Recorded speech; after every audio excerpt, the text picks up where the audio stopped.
Ready? A lot of attention this weekend on the national anthem protests. Sort of thing. Could you discuss that with your players? I thought we got a lot of good things done this past weekend. Number one was in recruiting. We took Friday and all our coaches went out in state and went to high school games. I thought that was very beneficial for us. Something we'll do again this Friday, and something that you always try to do. Like even when we went to North Carolina that Friday night, we had some coaches go out and see some student athletes and work on recruiting there. So that worked out good. As far as the game went, I was really happy with the way our defense played. It's fun to watch the video. They were very physical. They ran full speed to the ball.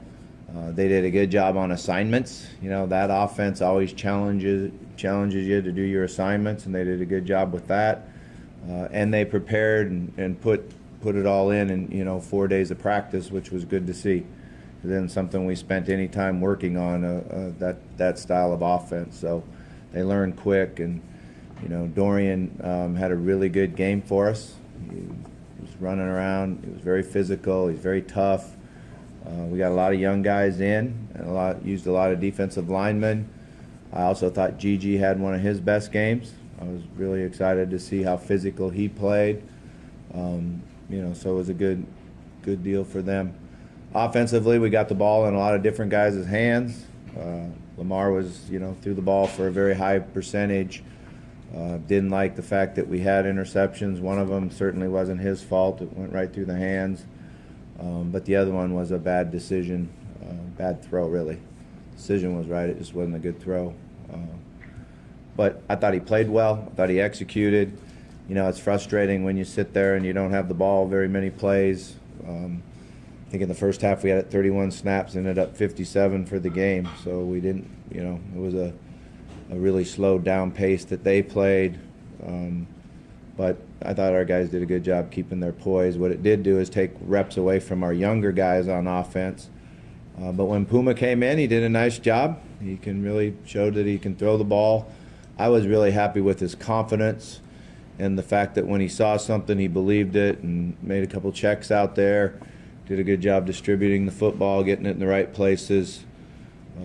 I thought Colin Wilson did a nice job. Colin Wilson, running with the ball and being physical, also showed that he can catch it. I think that's one of the things that really shows up in our offense more this year than in the past few years is our ability to throw the ball to our running backs. Malik gets catches, Reggie gets catches, Colin comes in and gets catches. And it also shows the patience at quarterback to be able to check the ball down. So that was good to see. After the game, we had a lot of fun in the locker room with the Cancer Alliance kids. I was very proud of our players. They all had a good time doing it and took some of their own personal time and put smiles on young guys' face. So that was really exciting to see and meant a lot to our players. They always enjoy doing that. And I thought it was great for our program, so that was very, very good. I'll just open up for questions.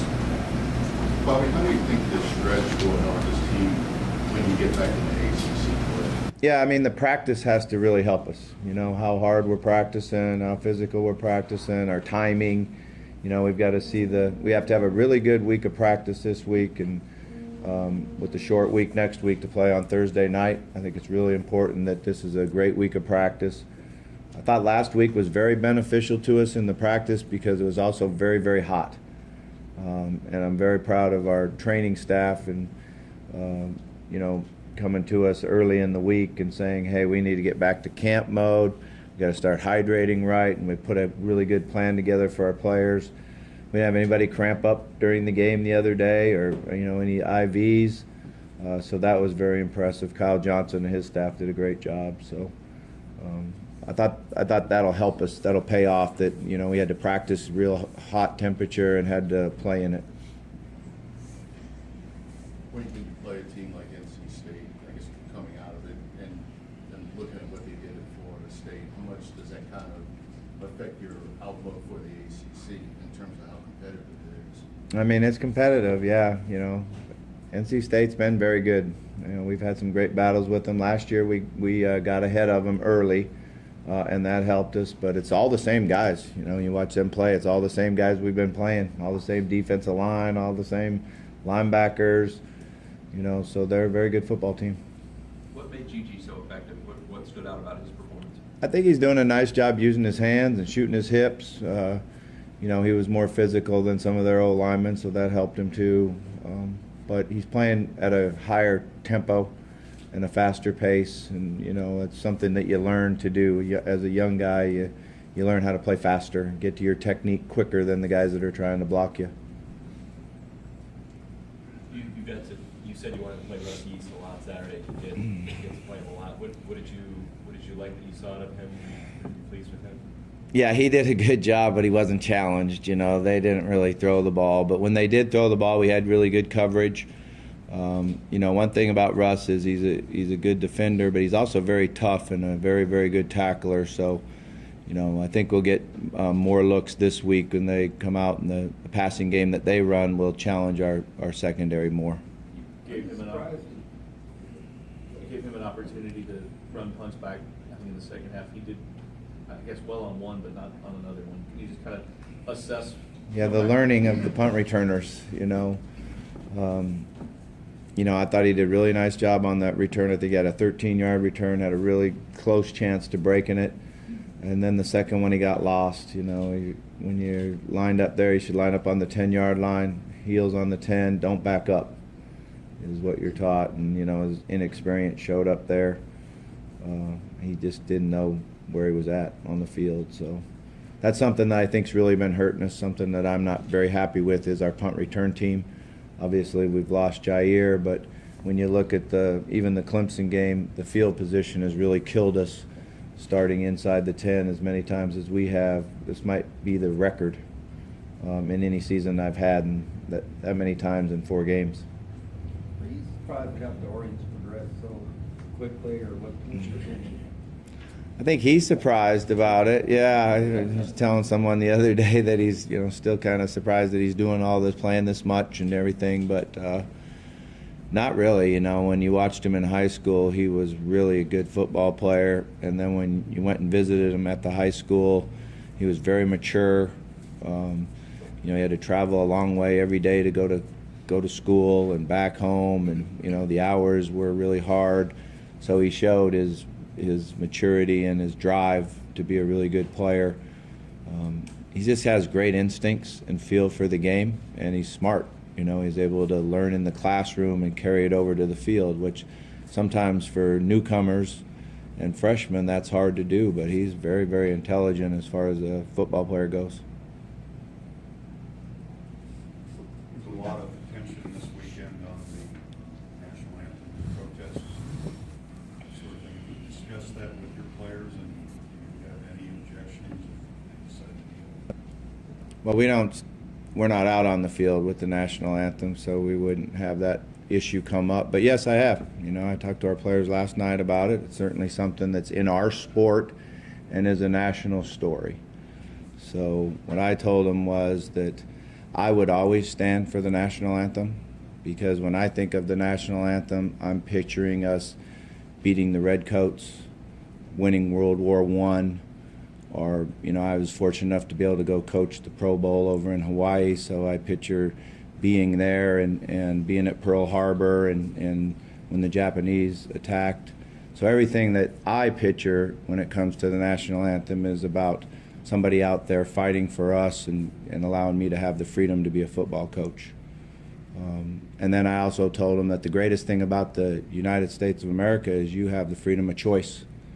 So if your decision is to kneel, that's your decision, you know. And the NFL players that are out there kneeling, they're doing it, you know, because number one, Colin Kaepernick, and number two, because now the president said don't do it. And we all know that once you tell a young guy don't do something, they're going to do it more, you know. So he needs to learn his, you know, the psychology, you know, to do it.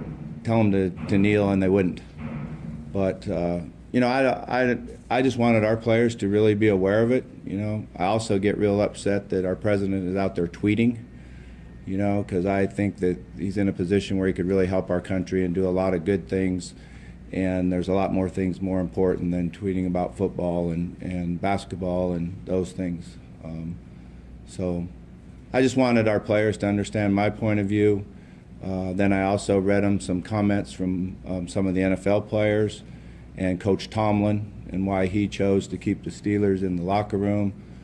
Because that's really true. A lot of the things he said about, you know, some people aren't lucky enough to be a football player and to be able to have relationships and be a family with young men that are from, you know, different races, different religion, different ethnicity. I mean, it's like all of us are just come all together and now we become a family and we experience everything. But not everyone gets to do that. So I thought, you know, our players needed to hear it, needed to understand what my thoughts were, and then they needed to spend some time thinking about it and understanding, you know, where are we right now with our culture. So it's, if it wasn't involved with football, I wouldn't have brought it up to them. But because they play this sport and this is a big deal nationally, I thought I should speak to them about it. Are you ever on the field at away games when No, So- no, so- yeah, you know. sort of a moot point, except like you said, just explain? Yeah, the only team that I know that plays the national anthem at their home games is Pittsburgh. And then when you travel there, you have a choice whether you want to be out there for it or stay in the locker room like you usually do. If you go out, it's like 7 minutes before kickoff. So now you're out there in the, you know, sun standing around for a long time. So I think they took it off of college, because you used to do it, college football. I think TV took it off, so, you know, when they go to breaks, instead of watching you play the national anthem. When you talked about, you know, what you think of with the anthem being the war heroes and the like, and then your players say, that's not what I think of? 'Cause that seems to be kind of the crux of the issue. Yeah, I think that they're, you know, certainly that's not what they think of. You know, everyone thinks of something different. I just wanted them to know what I pictured, and, you know, I can remember in high school basketball when they used to, you know, play the national anthem, you know, you pictured yourself being an NFL or NBA player, you know, because you get to stand during the national anthem, because that's how it was. So, but, you know, I think you have to respect the fact that in the United States of America you have a choice, and that's just one of the things that if you choose to kneel during it, that's your choice. Given the discussions out there, do you give any thought to having your team out on the field this week? For the national anthem, I haven't given it any thought, no.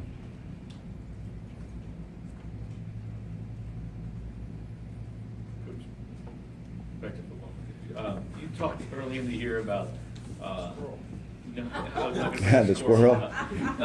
You talked early in the year about not knowing when you're gonna redshirt guys and letting that process play out. Are you ever surprised when you look and you have so many young guys out on the field? Because I think you're up to like 11 this year. Yeah, not really, because of how it's changed, you know. They get to come here now in the summer, and they work out with our guys, and they spend, you know, 2 months here. They get into their comfort zone, you know. When we used to bring them in 3 days before the vets got here, and you get to coach them up for 3 days, and then basically when they got here, you kind of put them aside and said, okay, we'll see you in winter, you know. You didn't have many freshmen play, but now because of they're here and they're training and they get used to it and they're in much better condition, you know, they're able to do it. You know, Colin Wilson's a guy that wasn't here all summer. He's very, very talented. He's going to be a really good player. He's not in the best shape right now, and I think we saw that out there in the game the other day, but he can really play. So I've been excited how well he's picked things up and how he's learned quick. You mentioned Cole Bentley going through the concussion protocol. Is that a standard set amount of time, or does it vary by severity? Like, how do you? Yeah, it's a whole standard thing that you have to go through. You know, how many days you're without symptoms, then a workout and symptomless, and then no contact with no symptoms, and then there's also a test thrown in there that you have to do well at. And to be honest with you, I don't really know everything about it, because, you know, basically as a coach, what you do is it's out of my hands and it's into the trainer and the doctor's hands, and whatever they say goes. Have you received any any extra reports since Saturday on any of the injured guys, Jalen? No, I usually meet with Kyle after this, so. Will you be any more cautious with them, knowing that you have the game this weekend and then a short weekend and a big game next Thursday night? Yeah, I think what you do is you try to get them prepared to play this week. You know, I think that's the thing that you always work hard to do, is get them prepared to play the game that you're going to play and see where you're at. But again, a lot of that is decided by the training staff and the doctors. What's your reaction to NC State instead of Florida State and Tallahassee? I think that surprised a lot of people probably. Yeah, I mean, it doesn't really surprise me because NC State's really good. They're a good football team, and you know, Florida State's playing with the true freshman quarterback, which is always a challenge. So I knew it'd probably be a close game. With CJ Avery got a lot of snaps as well. You talked about Russ. How did you feel like CJ played? I thought he did good, and I thought he learned a lot as the game went on. You know, he came to the sideline one time, and I talked to him about going and sprinting full speed, and you know, he was cruising a little bit, and then you saw him do that and make tackles behind the line of scrimmage. And you know, he's a real physical player. He's tough, and you know, we got him in some positions where he could go inside out to the football and make tackles. So I was real happy with the way he played. He'll continue to get a lot of reps for us. Anything else? Stacey Thompson will be back this week. You said one game? Yeah, he'll be back. All right, thank you.